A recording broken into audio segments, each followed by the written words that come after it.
প্রমাণ করে দেবো তোর বউ কতটা মিথ্যাবাদী, কত বড় মিথ্যাবাদী। আরে দাদা, আরে দাদা কি করছিস? দাঁড়া, দরজাটা খুলুন তো।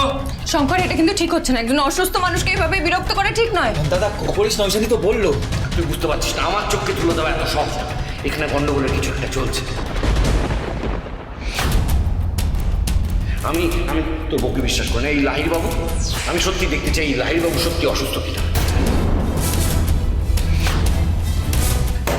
দাদা করিস না। দাঁড়া। কেন করছিস দাদা? বিরক্ত করিস না। দাঁড়া, কি হলো? দরজাটা খুলুন।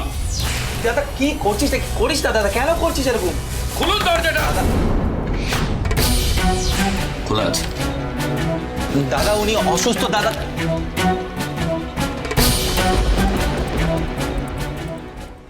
যাক বাবা, আমার সিগন্যালটা সময় মতো লাহিড়ী স্যার পেয়ে গেছিলেন। এই যে শুনছেন, দেখতে পাচ্ছেন তো উনি শুয়ে আছেন, তারপরে ওনাকে বিরক্ত করছেন কেন? যে তোমাকে মেয়ের মতন দেখে তাকে একটু ভালো করে দেখতে দাও। শুনছেন? দাদা ছেড়ে দে না।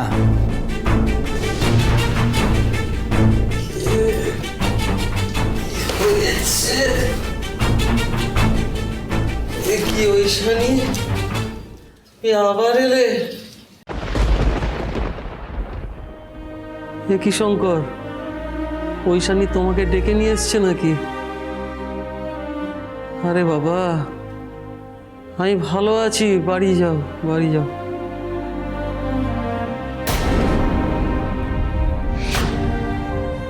ওষুধপত্র তো দিয়ে গেলে, এর পরের ওষুধগুলো আমি নিজে খেয়ে নিতে পারবো। দাদা এবারে বাড়ি চল।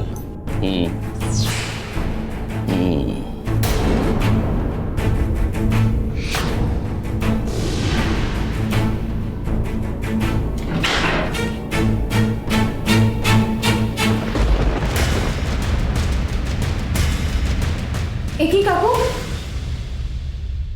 আপনি এখনো খাবারটা খাননি? ভালো লাগছে না। ভালো লাগছে না বললে হবে? ডাক্তার বলে গেল না যে আপনাকে পরের ওষুধটা খাবার খাওয়ার পরেই খেতে হবে, খালি পেটে খাওয়া যাবে না? লাহিড়ী কাকু খাবারটা খেয়ে নিন না। বড্ড দুর্বল লাগছে।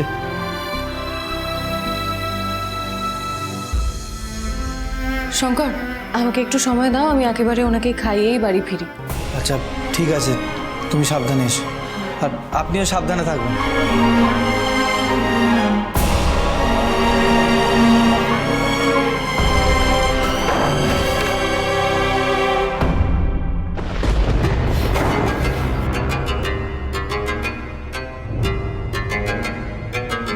আজকে না এক মুহূর্তের জন্য আমি প্রচন্ড ভয় পেয়ে গেছিলাম। তারপরে আমার মাথায় আইডিয়া আসে। ট্রেনিংয়ে বাটন মাইক্রোফোনটা যেভাবে ইউজ করা শেখানো হয়েছিল, আমি সেভাবে এই মাইক্রোফোনটা অন করে দিই।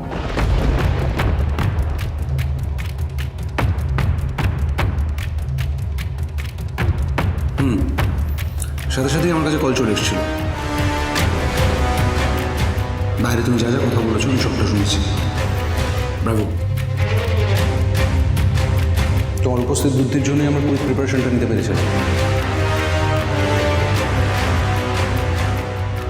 Good job. তবে ঐশানি একটা কথা মাথায় রেখো, ওদের মনে কিন্তু একটা কথা সন্দেহ তৈরি হয়েছে। একটা সন্দেহ তৈরি হয়েছে মানে আমাদের অ্যালার্ট থাকতে হবে। আমার মনে হয় আমাদের ট্রেনিংয়ের জায়গাটা পাল্টানো প্রয়োজন।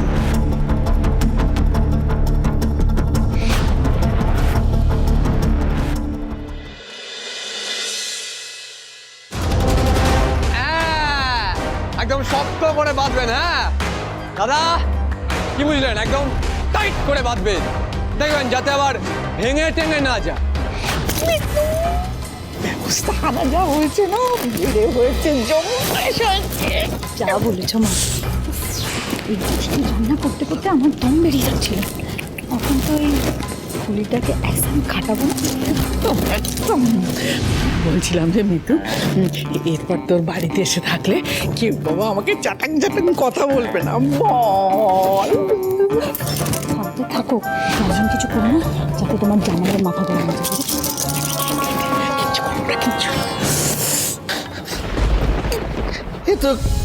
এ তো খাঁচায় আটকা পড়ে গেলাম রে শঙ্কর। বাড়িটা তো আর বাড়ি রইল না, চিড়িয়াখানা হয়ে গেল, চিড়িয়াখানা।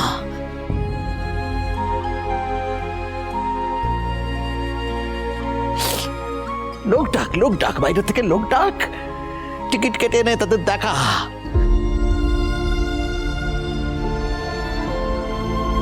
খাঁচার মধ্যে বাবা মাকে দেখা।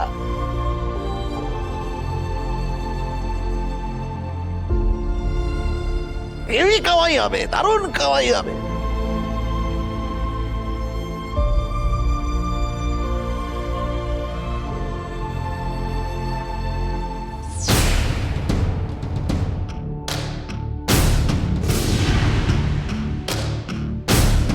এমন আজব জিনিস কেউ কখনো দেখেনি তো। ওম কামাই যাবে, লোক ডাক। শঙ্কর রে,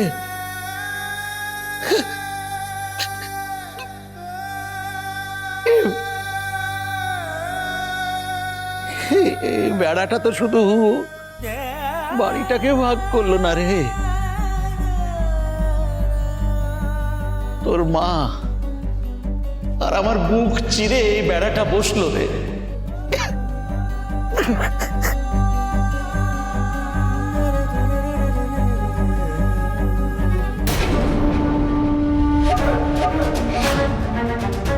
যান আপনারা যান, দারুণ কাজ হয়েছে, খুব ভালো কাজ হয়েছে, দারুণ কাজ হয়েছে। বর্দা, এই বর্দা দেখ, পুরো হয়ে গেছে সব।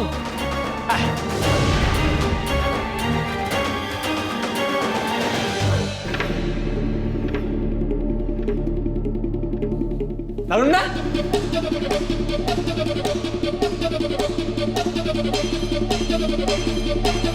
মা এসো।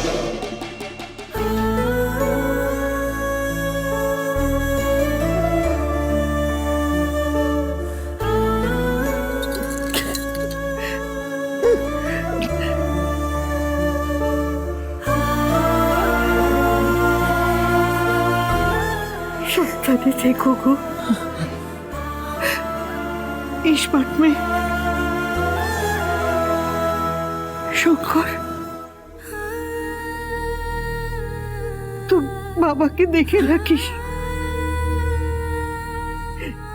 জানিস তো কিরকম ছেলে মানুষ।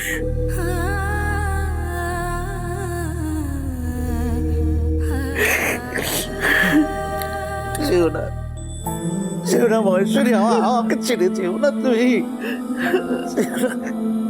মা চলে এসো, আর কতক্ষণ?